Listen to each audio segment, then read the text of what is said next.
You can't stop the X-Men, you can't even stop their villains! So wait, does that mean that when the X-Men have to fight their villains, wait, like who wins then? No one can be stopped. Welcome back, Nerd Squad. It's me, Amanda. Today we're counting down the top 10 mutants who can't be stopped. Why do you think there are so many unstoppable mutants? On both sides. The good, the bad. Why do you think? Number 10, NIGHTCRAWLER. NIGHTCRAWLER does not get enough love on our channel. I know at times I can be the one ragging on him, but at the end of the day, I really do love Kurt Wagner. I think he is a fascinating character and one of the most complex individuals that we actually have on the X-Men team. Even though his teleportation powers are not as impressive as some other mutant teleporters that we have, such as Magic or Manifold, NIGHTCRAWLER is still a character whose determination and faith tend to be his driving force, helping him to do the unimaginable at times. And there is no length to which he wouldn't go to help out his teammates, his friends, and his family, the X-Men. In fact, at one point, NIGHTCRAWLER even left heaven after his death and returned to life just to help them out. That's pretty wild. Can't stop that. And friends, before I move on to our next spot on this list, if you love what we do here at Top 10 Nerd, why not let us know that you love us by clicking that subscribe button? Do it! And if you already did it, thank you. You're great. Number 9, MOIRA MACTAGGERT. You wouldn't have likely thought of MOIRA MACTAGGERT as an unstoppable mutant. Probably though because you wouldn't have even thought of her as being a mutant. But here we are, and here she is. She is a mutant. During the Krakoan era of the X-Men comics, it was revealed to us right near the beginning, during the Dawn of X period, that MOIRA this entire time was actually a mutant. What? And what's even more insane is she might have one of the most interesting and powerful abilities out there. Her power allows her to resurrect after her death, but not by coming back to life, but simply by living her life all over again, thereby resetting the continuity, manipulating the very fabric of reality and how we perceive it. MOIRA has lived multiple lives, always remembering the ones that came before. This gave her knowledge which allowed her to manipulate the course of history.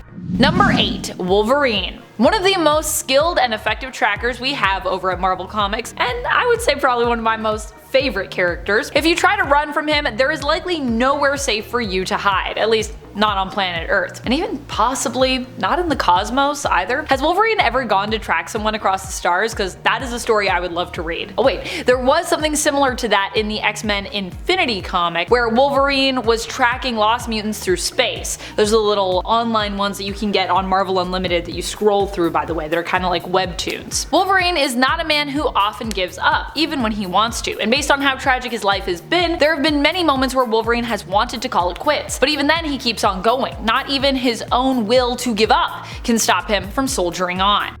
Number 7, Mr. Sinister. Mr. Sinister isn't just one man, he can literally be an army of clones. What is more unstoppable than that? Well, not much. Especially when you consider just how brilliant and deadly he and each of his clones can be, with their immense knowledge of mutant DNA and twisted approach to evolution. Mr. Sinister isn't just one of my favorite mutants because of his fabulous look, although that definitely only makes me love him more, to be honest. It's because he's always up to something, always scheming and planning and hiding in the shadows. And when Sinister schemes, it can be dangerous, like to the point that he can take over the whole world by manipulating and tailoring the timeline to his liking. That kind of dangerous. See Sins of Sinister for more on what I'm talking about there.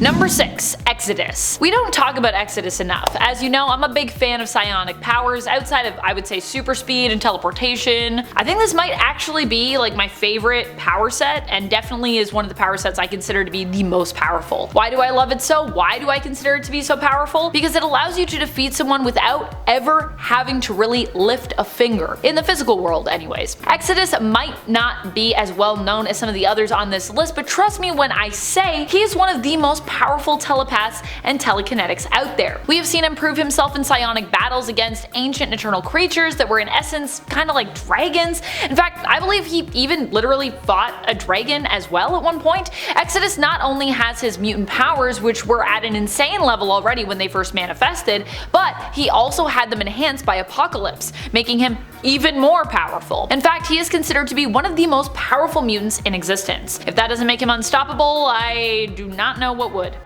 Number 5. Cassandra Nova. I mean, Cassandra Nova is seriously just crazy. I love her, and I also kind of love to hate her. I mean, that's the beauty of Cassandra Nova. Technically, she is not quite a mutant. Instead, she is a Mumadrai, which is basically like an evil twin that you have to defeat to be born, at least according to the Shi'ar. In Cassandra's case, she is the evil twin of Charles Xavier, whose powers first manifested in the womb before he was born, so that he might stop Cassandra, who attacked him at that time. As a result, Cassandra was defeated and Charles lived on, being born into the world. However, even then, this wouldn't be the end for Cassandra. She actually survived as basically a collection of cells that look like goo, and she managed to once again manifest, returning even stronger than she was before. And yeah, like I said, she's a Mumadrai, but she's also like a Mumadrai of Charles, so that kind of makes her a mutant. And right now, or at least recently, last time I was reading Marauders, she was fighting for the mutants because she kind of allied herself. She kind of saw herself as one. So I mean, yeah, it kind of depends on the story, but I think we can consider her a mutant. Number 4. Jean Grey. Jean Grey was once the Phoenix Force, but even without the Phoenix Force, she is a powerhouse. In fact, at one point Jean even stated the Phoenix Force was, get this, actually holding her back. What? Even without her connection to the Phoenix, even when she is not a host, Jean has proven herself as one of the most unstoppable mutants out there. She has gone toe to toe with gods and not only survived, but also won. Jean Grey is also one of the most unstoppable in the sense that she doesn't even really need to mess you up to win a fight with you. And I think that is a really impressive strength. Or rather, I guess I should say, she really only needs to mess you up mentally maybe, but then, even then, not in a way that leaves you like catatonic or anything like that. She isn't Xavier. She won't necessarily just like wipe your mind or anything like that. She doesn't need to. Instead, she'll give you an entirely new perspective that will make you change your own mind. Number 3. Magneto. While Magneto was stopped a while ago with him seemingly being killed during the long and epic fight that he had against Uranos, Magneto still wasn't even really stopped there. Now, allow me to explain. I know that's a contradiction. Minus everything that may or may not be going with him potentially returning from the dead in Scarlet Witch's comic, unless that's Joseph, his younger clone, and it could be. I'm not up to date on Scarlet Witch, so if there's some things that have come up in the last couple issues, don't spoil it for me in the comments. Magneto actually never died in his first battle with Uranos, despite literally having his heart removed. Magneto willed his blood to keep like pumping through his body, using the iron in his blood to help control and move it through him, with his mutant powers going into overdrive to act as a temporary replacement for his heart during the AXE or the Axe event when he was essentially trapped on planet Araco, aka Mars, as he also fought to defend it. And even during his rematch with Uranos, he really only went out because he chose to go. Sounds pretty unstoppable to me, just saying.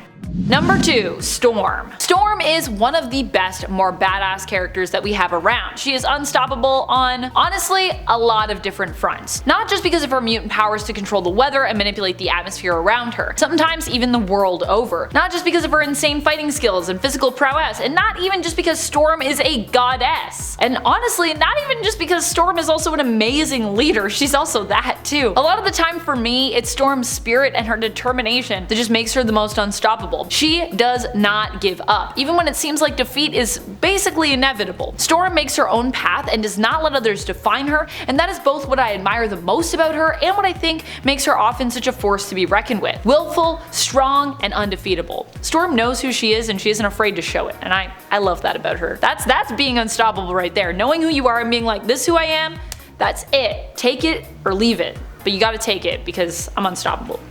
Number 1. Apocalypse. Apocalypse is definitely one of the most unstoppable mutants around. He is one of, if not the most deadly mutant that we have, I would say. There's a whole alternate reality where Apocalypse has successfully conquered the world, and there have been a few times where he's also come close to doing that in the main continuity. That's why I personally was both so amazed and so surprised, kinda scared, when I saw Apocalypse join the mutant nation of Krakoa. Initially my thoughts were, when is he gonna betray them, because that's gonna happen. But over time I came to understand that Apocalypse being so unstoppable didn't always have to be a bad thing, as he is also allied literally with all the mutants. He could actually be a force for good in that way, because if there's anything that Apocalypse does believe in, he believes in mutants, and so it kind of worked really perfectly that he'd work with them. Ultimately though, Apocalypse wants mutants to be at their best and to be on top. So as soon as there is a disparity between what he wants for mutant kind and what the people and other leaders of Krakoa want, he's probably gonna go back to being unstoppable in a more villainous way. That's about it. Until next time, you stay nerdy, YouTube.